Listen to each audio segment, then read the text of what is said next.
کے باوجود بھی میرا کاروبار تو چل رہا ہے، میں سودی کاروبار کر رہا ہوں، لوگ تو میری عزت کر رہے ہیں، مسجد کی کمیٹی کا میں صدر بھی ہوں، میں معززین شہر میں شامل بھی ہوں، لوگ مجھے جلسوں میں مہمان خصوصی بھی بلاتے ہیں، میں MPA بھی منتخب ہو گیا ہوں، مجھے وزارت کا قلمدان بھی سونپ دیا گیا ہے۔ وہ میاں اللہ کی نظر میں ان چیزوں کی اہمیت ہی نہیں ہے، یہ چیزیں ہوتی کیا ہیں؟ وہ یہ نہیں چھینتا، وہ ہدایت چھینتا، وہ روٹی نہیں چھینتا، وہ تو نمرود کو بھی روٹی دیتا تھا۔ اس نے کبھی سورج کو منع نہیں کیا کہ اس کے گھر میں روشنی نہ کر، یہ حامان کا گھر ہے، یہ قارون کا گھر ہے، یہ میرے دشمنوں کا گھر ہے، اس کے گھر میں روشنی نہیں ہونی چاہیے۔ چاند کو کہتا ہے اپنی کرنیں بکھیر، سورج کو کہتا ہے اپنی روشنی بکھیر۔ جس طرح باجزید کے گھر میں روشنی ہوتی ہے، اس مکار کے گھر میں بھی ایسی روشنی ہوتی ہے، فرق نہیں پڑتا۔ تو وہ کرم نوازیاں تو نہیں رکتی، لیکن اللہ جب کسی سے ناراض ہوتا ہے تو اس سے ہدایت کی توفیق سلب کر لیتا ہے، تو اعلان جنگ ہوتا ہے۔ تو پھر وہ ٹکرے بھی مار رہا ہو تو اس کی رسم کی نماز ہوتی ہے، اس کا ماتھا جھک رہا ہوتا ہے، دل نہیں جھک رہا ہوتا، چونکہ ہدایت سلب کر لی گئی۔ جب اندر سے روح ہی نکال لی جائے تو باقی بچتا کیا ہے؟ یہ بات ذہن میں رکھیے گا کہ اللہ تعالیٰ جل شانہ نے ہمیں جن کاموں سے روکا ہے، جن کاموں سے منع کیا ہے، ان کاموں کے کرنے میں ہمیں کبھی بھی بھلائی اور خیر نہیں مل سکتی۔ یہ ہم جب اچھی طرح سے ذہن نشین کر لیں، اگر اللہ پر ہمارا یقین اور یقیناً اس پر ہمارا ایمان ہے، تو پھر وہ امر جو اللہ کی طرف سے جن سے روک دیا گیا تو ہم کبھی بھی ان کے قریب تک نہ جائیں، اور جن کاموں کے کرنے کا اسے حکم دیا گیا اس کی حکمتیں نہ بھی ہمیں معلوم ہو۔ آج جدید سائنس تحقیقات کرتی ہے تو ہمارے سامنے آتا ہے کہ وضو کے کیا فوائد ہیں۔ آج ہمیں لوگ بتاتے ہیں کہ جناب آپ امامہ باندھیں گے تو سن سٹروک سے بچ جائیں گے۔ آج دنیا تحقیق اور جستجو کر کے نماز اور دوران خون اور جو ہے وہ نماز کی برکتیں اور کتنی بیماریوں سے نماز کے ذریعے سے بچنے کی کہانیاں سناتے ہیں۔ اچھی بات ہے، نماز سے صحت پہ اثر پڑتا ہے، یہ اچھی بات ہے کہ وضو سے بہت ساری بیماریوں سے نجات ملتی ہے، یہ اچھی بات ہے کہ سر پہ امامہ باندھ لے تو سن سٹروک سے بچ جاتے ہیں، یہ اچھی بات ہے کہ آپ روزہ رکھتے ہیں تو کینسر جیسے امراض سے آپ کا بچاؤ ہوتا ہے، یہ اچھی بات ہے کہ فلاں عمل کرتے ہیں تو فلاں ہوتا ہے۔ لیکن صاحب ہم سن سٹروک سے بچنے کے لیے امامہ نہیں باندھتے، ہم محمد عربی کی ادا کے لیے باندھتے ہیں۔ دوران خون کے لیے نماز نہیں پڑھتے، ہم رب کے حضور سجدہ ریزی کے لیے اس کے حضور اپنی نیاز مندیوں کا سر جھکاتے ہیں۔ تو حکمتیں بھی ہیں، وہ برکتیں ذیل میں آتی ہیں۔ تو یہ بات ذہن میں رکھیے گا۔ غزنوی کا وزیر اس سے حسد کرتے ہوتے تھے کہ اس میں کیا خصوصیت ہے کہ بادشاہ اسی کو اہمیت دیتا ہے۔ ایک دن بادشاہ نے کوئی تربوز کاٹا، کوئی خربوزہ کاٹا یا کوئی اور ایسی چیز تھی، تو جس کو بھی دیا تو وہ کڑوا تھا، تو اس نے چوہی چکھا تو پھینک دیا، اور پھر بلایا یاس کو اور اس کو کاٹ کے اس کی پھانک دی، تو ایسے لطف سے کھانے لگا کہ جیسے اس سے لذیذ کبھی پھل زندگی میں دیکھا نہ ہو۔ تو سارے اندر ہنس رہے تھے، ایک دوسرے کو آنکھوں سے اشارہ کر رہے تھے، یہ دیکھو بے وقوف۔ تو بادشاہ رک گیا اور کہا کہ ایاز، یہ جو فروٹ تم نے کھایا ہے یہ میٹھا تھا یا کڑوا؟ کہا بادشاہ صاحب کڑوا۔ تو کہا پھر اتنے ذوق سے کیوں کھایا؟ کہا کہ اس ہاتھ سے میں نے میٹھی نعمتیں کھائی ہیں، آج کڑوی ملی ہے تو تھوک دوں؟ کہا ایسا نہیں ہو سکتا۔ تو میاں کڑوا ہو تو وہ بھی قبول کیا جائے، نفس پہ شاک ہو۔ کڑوی وہ چیز ہوتی ہے جو نفس پہ شاک ہوتی ہے، نفس کرنا نہیں چاہتا، لیکن اس کے باوجود تمہارا دل کہے نہیں، یہ مالک کی طرف سے ہے۔ سخت سردی ہے، گرمی کی شدت ہے، پانی ٹھنڈا ہے اور موسم سرد ہے، پانی گرم ہے اور موسم بھی گرم ہے، رات کا پچھلا پہر ہے، تھکے ہوئے ہیں، لیکن آپ اس کے باوجود بھی اپنے رب کے حکم کو بجا لاتے ہیں۔ نفس پہ شاک ہے لیکن سینے میں ٹھنڈ ہی نہیں پڑتی جب اس کے حضور سجدہ ریزی نہیں کر لیتے۔ تو اس کے حکموں کو بجا لانا اور اپنے نفس کو پیچھے کر دینا اور اپنی خواہشات کے گلے پہ چھری پھیر دینا اور مالک کی رضا میں اپنے آپ کو گم کر دینا، یہی زندگی ہے اور یہی بندگی ہے۔ تو اس لیے مجھے اور آپ کو اس بات پہ غور اور تدبر کرنا چاہیے کہ ہم اس مختصر زندگی کو اللہ کے احکام کی مطابقت میں گزارنے کا عزم کریں، وہ بات چھوٹی سے چھوٹی ہو یا وہ بات بڑی سے بڑی ہو، وہ احکام ہماری زندگی کے اندر نافذ العمل ہو۔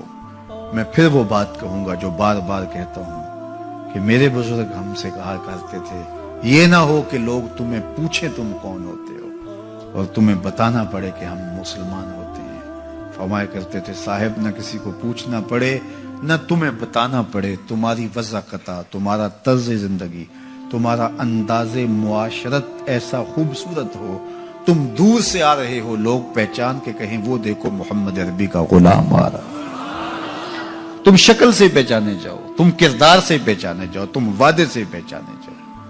کتاب کا نام ہے بشر القیب فی لقاء الحبیب۔ حضور علیہ السلام کی ملاقات کے حوالے سے یہ کتاب امام سیوطی علیہ رحمہ کی مصنفہ ہے۔ اس میں ایک واقعہ انہوں نے لکھا کہ ایک شخص قبر میں اترا اور نکیرین آئے اور انہوں نے سوال و جواب کا سلسلہ کیا، من ربوں کا، ما دینوں کا۔ اچھا، اس کی داڑھی میں چند بال سفید تھے جن کو وہ مہندی لگایا کرتا تھا۔ تو جب منکر نے کہا کہ من ربوں کا، تو نکیر نے اس کا ہاتھ پکڑ کے پیچھے کھینچتے ہوئے کہا اس سے سوال پوچھ رہا ہے، تو دیکھ نہیں رہا اس کی داڑھی میں اسلام کا نور چمک رہا ہے، اس کی داڑھی میں اسلام کا اجالا تمہیں دکھائی نہیں دے رہا؟ تو تمہاری وجہ قطعی ایسی ہو کہ فرشتے بھی دیکھیں کہ یہ حضور کا غلام آ رہا ہے۔ اللہ کے ذکر سے رخ پھیر لے، اللہ کی یاد سے رخ پھیر لے، اللہ کے دین سے اعراض کرے، تو پھر خدا شناسی، قناعت، توکل اور اعمال خیر تو اس سے چھن ہی جائیں گے، اس کو خود فراموشی کے عذاب میں مبتلا کیا جاتا ہے۔ اور قرآن مجید نے ایک دوسرے مقام پہ ارشاد فرمایا، وَلَا تَكُونُوا كَالَّذِينَ نَسُوا اللَّهَ فَأَنسَاهُمْ أَنفُسَهُمْ۔ ان لوگوں کی طرح نہ ہو جانا جنہوں نے رب کو بھلا دیا، وہ بھول گئے، اپنے رب کو بھول گئے۔ غفلت ایسی طاری ہوئی، سویر سے لے کر شام تک اور شام سے سویر تک دنیا اور دنیا ہی مقصد حیات بن گیا۔ دنیا میں آئے کس لیے تھے، مقصد کیا تھا، بھول گئے۔ میلہ دیکھنے کے لیے آئے تھے، گھر کا راستہ بھول گئے۔ اللہ اکبر۔ تو فرمایا تم ان لوگوں کی طرح نہ ہو جانا۔ پھر اللہ نے انہیں سزا کیا دی، رزق کے دروازے بند کر دیے؟ نہیں۔ ان کی سانسیں چھین لی؟ نہیں۔ سورج کو حکم دے دیا اس کے آنگن میں روشنی نہ بھیجنا؟ نہیں۔ چاند کو چاندنی بکھیرنے سے روک دیا؟ نہیں۔ آب و ہوا روک دی گئی؟ نہیں۔ انہیں کیا سزا ملی جنہوں نے رب کو بھلا دیا؟ فرمایا فَأَنسَاهُمْ أَنفُسَهُمْ۔ اللہ نے انہیں ان کی ذاتوں سے انہیں بے خبر کر دیا۔ جو خدا فراموش ہوئے وہ خود فراموش ہو گئے، انہیں اپنے آپ سے ہی آگاہی نہ رہی۔ اور مجھے بتاؤ، جسے یہ بھی نہ پتا ہو کہ میں کون ہوں، اپنی شناخت جو بھول جائے، اس کے پلے ہوتا کیا ہے؟ اقبال نے کہا تھا نا، اپنے من میں ڈوب کر پاجا سراغے زندگی، تو میرا نہیں بنتا تو نہ بن، اپنا تو بن۔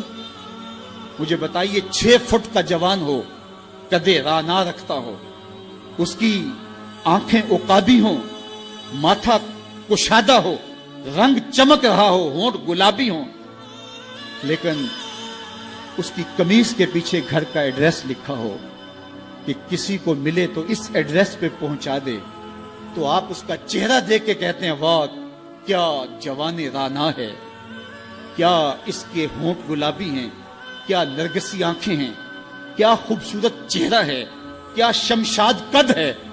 لیکن اچانک نظر پڑی تو اس کے گھر کا ایڈریس اس کی قمیض کے پیچھے لکھا تھا۔ آپ نے کہا میں نے دور سے دیکھا، اس کا تو توازن عقلی ہی ٹھیک نہیں، یہ تو بیچارہ جو ہے وہ پاگل ہے۔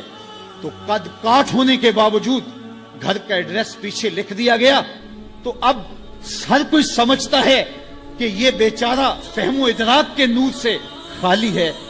قدے رانا پہ ترس آنے لگ جاتا ہے، اور وہ آنکھیں جن میں ڈوب جانے کو، جھیل جیسی آنکھوں میں غوطہ لگانے کو جی چاہتا تھا، تو اب ترس آنے لگ جاتا ہے کہ یہ بیچارہ تو خود فراموش ہے۔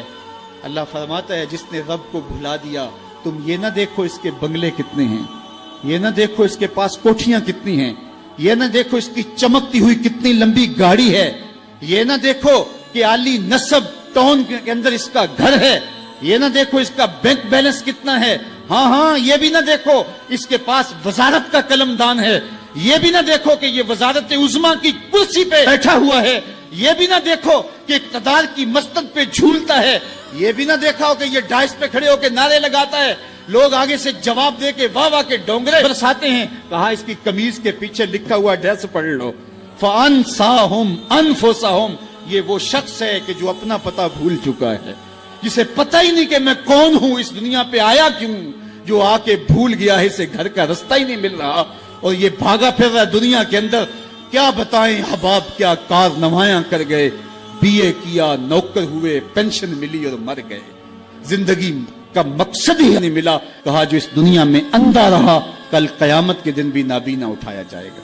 اس سے ان آنکھوں کی بے نوری مراد نہیں ہے، اس سے دل کی بے نوری مراد ہے۔ اسی لیے اقبال نے کہا تھا دل بینا بھی کر طلب خدا سے، کہ آنکھ کا نور دل کا نور نہیں ہے، آنکھ کا نور اور ہے، دل کا نور اور ہے۔ تو ہم دنیا کی مادی چمک کو دیکھتے ہیں، میرا مالک کہتا تمہارا دل ستھرا ہونا چاہیے، تمہارا منہ کالا ہو تو کوئی بات نہیں ہے، دل کالے نالوں منہ کالا چنگا، جے کو یہ رمز پچھانے ہو۔ اصل تو دل کی پاکیزگی ہے، اور دل رب کے ساتھ وابستہ ہو، اس کے رسول کے ساتھ وابستہ ہو۔ تو جس نے اللہ کے دین سے رخ پھیرا، اعراض کیا، تو پھر اس کا نتیجہ کیا ہو کہ اس کی زندگی تلخ ہو جائے گی۔